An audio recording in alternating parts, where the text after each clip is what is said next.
اشک جہانزاد آپ کی خدمت میں حاضر ہے۔ اوے سیمی ہے کہ یہ تے سمجھا سانو۔ بھائی یہ جو آپ سکرین دیکھتے ہیں اسے سیمی کہتے ہیں۔ اتے سکرین کہہ لے یار، سانو سمجھتے آوے۔ بھائی سکرین پہ جو صاف نظر آئے سیمی اسے کہتے ہیں۔ کیوں حضور؟ سیمی بدل کا نہیں پتا آپ کو؟ تو خدا کا خوف کیجئے، ہمارا موضوع سیمی نہیں ہے۔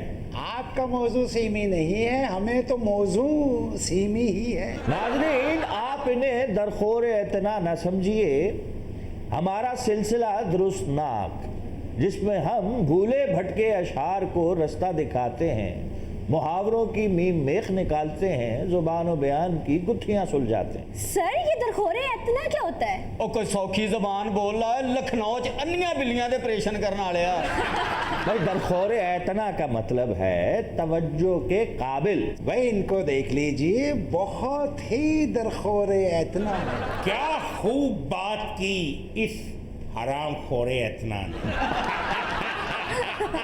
ہم معذرت خواہ ہیں، ہم معذرت خواہ ہیں۔ اشک صاحب آپ کی محفل میں ان جہلا کی غیر ضروری باتوں سے میری طبیعت بڑی مقدر ہوتی ہے، ارے آپ نے ان سب کو جوہلا کہہ دیا۔ بشمول آپ کی۔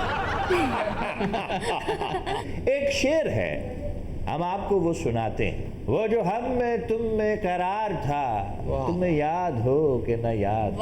کوئی بات ایسی اگر ہوئی کہ تمہارے جی کو بری لگی تو بیاں سے پہلے ہی بھولنا، تمہیں یاد ہو کہ نہ یاد ہو۔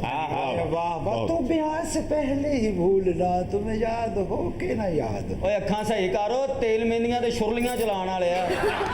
آنکھیں ٹھنڈی کرنے کے لیے اب آپ حد سے تجاوز کر رہے ہیں میاں۔ یہ ہے کون؟ اسے کہاں سے اٹھا کے لے آتے ہیں آپ؟ ارے ہم خود کہاں آتے ہیں، آپ کی خوابیدہ آواز ہمیں کھینچ لاتی۔ آپ کی حد شعر و سخن تک ہے۔ وہ تو ٹھیک ہے، لیکن آپ روئے سخن ادھر رکھیے۔ ارے چپ! کیا خوابیدہ لگے، خوابیدہ پروین کے بچے، یہ محفل ہمارے قابل ہے ہی نہیں۔ آئے چلیے۔ ایکسکیوز می، آپ ہیں کون؟ ارے یہ پوچھے ہم آپ کے ہیں کون؟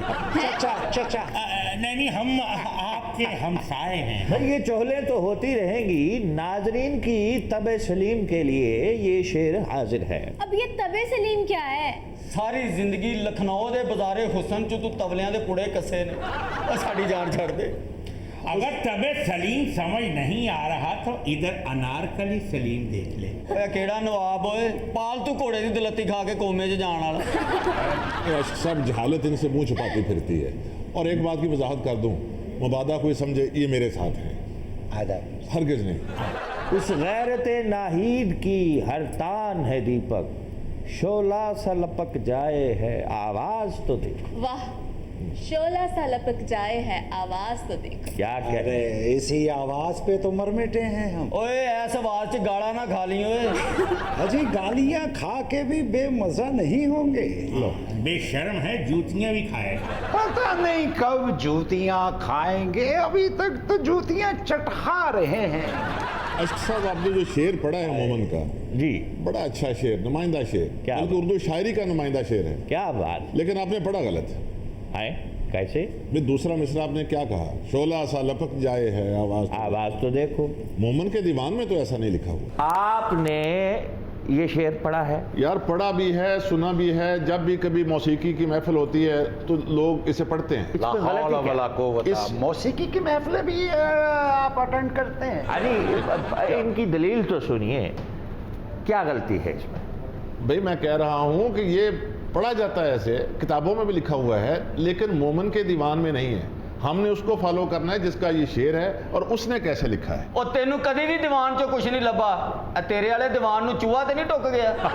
بھائی اتنے بڑے شاعر حکیم مومن خان مومن، جن کا خاصہ یہ تھا کہ وہ پیچیدہ سے پیچیدہ بات نہایت سادہ الفاظ میں کر لیا کرتے تھے۔ بھئی مومن کی سادگی سے، روانی سے کسے اختلاف ہے؟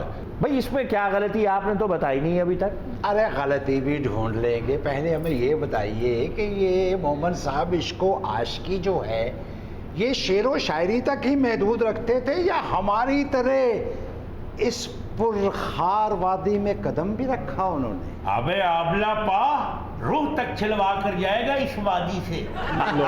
भाई आप झगड़ने के बजाय अगर दलाइल दें और वो भी मुनासिब वक्त पे तो बेहतर होगा। आप अपनी बात कर किस चीज के दलाइल में? शेर की दुरुस्ती की बात कर अबे रहा तो हूं। शेर की गलती ही आपसे पूछ रहा हूँ, इसमें गलत क्या है? आपको ये मौजूद ज्यादा मरगूब है। मुझे आपकी दलील ज्यादा मरगूब है, आप फरमाइए। मोमन के दीवान में ये शेर इस तरह है, उस गैरते नाहीद की हर तान है दीपक, शोला सा चमक जाए है। आवाज तो देखो। क्या कहा? शोला सा चमक जाए? जी हाँ। अरे शोला लपकता है, शोला तो पहले ही चमक रहा होता है, वरना तो वो राख है। भाई हमारे ख्याल में शोला भड़कता है अगर मोहब्बत का हो तो। मैं शोले पे इतना पानी फेंकूंगा कि कोयला बन जाएगा। आप जरा ना मेरी हिमायत से इज्तनाब करें। ये हैं कौन? नवाब साहब अपनी तबीयत को संभालिए। दूर बैठे हुए नहीं संभलती, वो कमबख्त तो फिर करीब बैठा है। ये देखिए किड्डी मिठी एदी ज़बान है, पिंडा एदा कोड़े खान वाली। वैसे कह तो इश्क साहब सही रहे हैं कि शोला चमकना कोई दुरुस्त मुहावरा तो नहीं है। वाह वाह वाह वाह वाह, क्या फिद्दी और क्या फिद्दी का शोर। अब आप और अपने जाने दें यार अश्क साहब, मोमन के कलाम की तस्सीह अब ये करेंगे। मुझे यकीन है कि बशमूल आपके इनमें से किसी को शेर ही समझ नहीं आ रहा।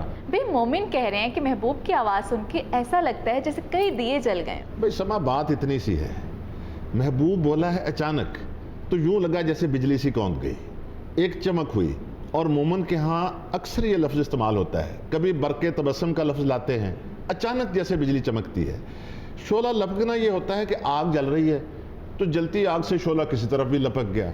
मोमन हरगिज़ ये मुराद लेना नहीं चाहते। आप फरमा रहे हैं तो यकीनन दुरुस्त फरमा रहे होंगे। मोमिन के अलावा वैसे मैंने किसी को ये मुहावरा इस्तेमाल करते हुए देखा नहीं कभी। अब दीवारों से सर कौन फोड़े। मोमन के दीवान का असल सफ़ा आपके सामने स्क्रीन पे दिखाया जा रहा है, जिसमें लिखा हुआ है शोला सा चमक जाए है आवाज़ तो देखो।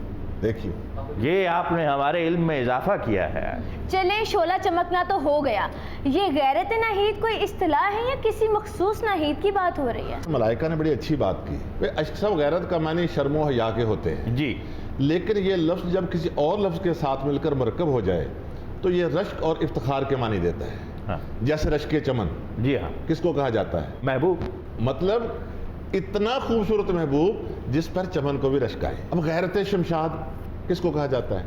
शरू कामत महबूब। बिल्कुल, शमशाद की कामत मशहूर है, इसलिए महबूब के कदो कामत को बयान करने के लिए रश्क शमशाद कह दिया कि जिस पर शमशाद को भी रश्क आए। अब देखिए एक लफ्ज़ होता है गैरत यूसुफ, किसके लिए इस्तेमाल होता है? बहुत कीमती होना। बिल्कुल, यूसुफ अलैहिस्सलाम का कीमती होना मशहूर है। ऐसी चीज़ जिस पर गुमान हो कि उसको यूसुफ पर भी रश्क आता है तो कहते हैं गैरत यूसुफ। और मीर ने इसको इस्तेमाल किया है, गैरत यूसुफ है ये वक्त अजीज़। मीर इसको रायगांक होता है क्या? ऐ मीर, वक्त इतना कीमती है जिस पर यूसुफ को भी रश्क आए। वाह वाह। तो यहाँ गैरत नाहीद इस्तेमाल हुआ, ऐसा महबूब जिस पर नाहीद को भी रश्क आए। लेकिन नाहीद कौन? प्रोफेसर साहब दी ना मंगनी दी अंगूठी छप्पड़ से सुट के किसी और ना सके। भाई ये तो आपकी पड़ोसन समझ बैठे हैं। भाई मलाइका नाहीद का लफ्जी मानी तो ज़ोहरा सियारे के हैं, जो कहते हैं तीसरे आसमान पर चमकता है। वीनस आपने भी सुन रखा होगा। मोहब्बत की देवी है वीनस। तेरे वर्गे बंदे नु अपनी मंगनी दी मिठाई खा के शुगर हो जाती। अच्छा, इसको फारसी ज़बान में ज़ोहरा को नाहीद भी कहा जाता है। यानी नाहीद जोहरा सैयारे को कहते हैं। मोमन जो थे बहुत अच्छी मौसीकी जानते थे, आप जानते होंगे, बहुत से उलूम जानते थे, शतरंज, नजूम, हाँ, रमल वगैरह। वो अपनी सलाहियतों के मुताबिक अल्फाज भी वैसे लाए हैं। दीपक राग आप जानते हैं जी। कहा जाता है कि दीपक राग अगर अपने पूरे आबोताब से गाया जाए तो दिए जल उठते हैं। तो मोमन क्या कहते हैं कि मेरा महबूब जब बोले उसकी आवाज़ पर नाहीद को भी रश्क आए, इतनी अच्छी आवाज़ कि दीप जल उठे। अरे ये सिर्फ मोमन ही नहीं कहते, हम नाचीज भी कहते हैं कि आवाज का लहन जिंदगी बदल देता है। अब दूसरे आप मिसरे- कहते नहीं, आप बकवास करते हैं। और मोमन क्या फख्र कर रहे हैं कि गाने वाला तो गाता है दीप जल जाते हैं, लेकिन मोमन के महबूब की हर तान है दीपक, उसकी हर आवाज भी दिए जलते हैं। ये कमाल बात। लेकिन दिया जलने से शोला तो नहीं चमकता। ये तो एहसास की बात है अश्क साहब। अगर आपका कोई महबूब हो तो हो सकता है कि आपके दिल में आग रोशन हो जाए। अलामती मानों में तो अलाव भी भड़क सकता है, लेकिन शोला चमकना तो फिर पूरी शायरी अलामतों की ज़ुबान में तो बातें होती हैं। आशिकों को इन बातों से गर्ज नहीं होती कि साइंस क्या कहती है, उन पर क्या बीतती है, वो अपना हाल दिल बयान करते हैं। भाई ने ये बताइए कि मोमिन आशिक बड़े थे। ਹਾਂਜੀ ਉਹਨਾਂ ਨਾਲ ਵੇਖ ਕੇ ਤੇ ਮੈਂ ਹੀ ਵਾਲ ਨੇ ਆਪਣਾ ਪੱਟ ਚ ਹੀ ਰਿਹਾ ਸੀ। क्या कहना है, उस जैसा शायर कोई नहीं, गो कि उनका हमअसर गालिब भी था, लेकिन गालिब की पेचीदगी मुश्किल पसंदी ने उसे उस वक्त मकबूल ना होने दिया। बल्कि मैं कहूँ कि हुस्न व इश्क का शायर अगर उस दौर में था और आज तक जिसका डंका बजता है तो वो सिर्फ मोमन है। बिल्कुल ठीक कह रहे हैं। अब इससे सादा शेर और क्या होगा। तुम मेरे पास होते हो गोया जब कोई दूसरा नहीं होता। क्या कहने, क्या कह रहे हो, क्या बात है। हाय तुम मेरे पास होते हो गोया। जब कोई दूसरा नहीं होता। नहीं वो मैं होता हूँ जब। ओया झूठ मैं होता हूँ। अरे नहीं, जब दूसरा नहीं होता तो मियाँ हम होते हैं। भाई जब पास होता है तो दूसरा नहीं होता। आप वैसे पास हो हम होते हैं। ओया झूठ बोलਦੇ ਨੇ ਕਰਜ਼ਾ ਲੈਣ ਵਾਲੇ ਇਹਨਾਂ ਦੇ ਆਲੇ ਦੁਆਲੇ ਬੈਠੇ ਹੁੰਦੇ ਜੇ।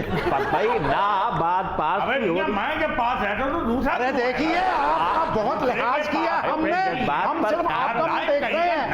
समाज के बारे में किसी ने हाथ से निकलते हुए दिखाई दे रहे हैं। एक लेते हैं वक्फा, हमारे साथ ही रहिएगा। किस किस्म के लोग आप हैं? जी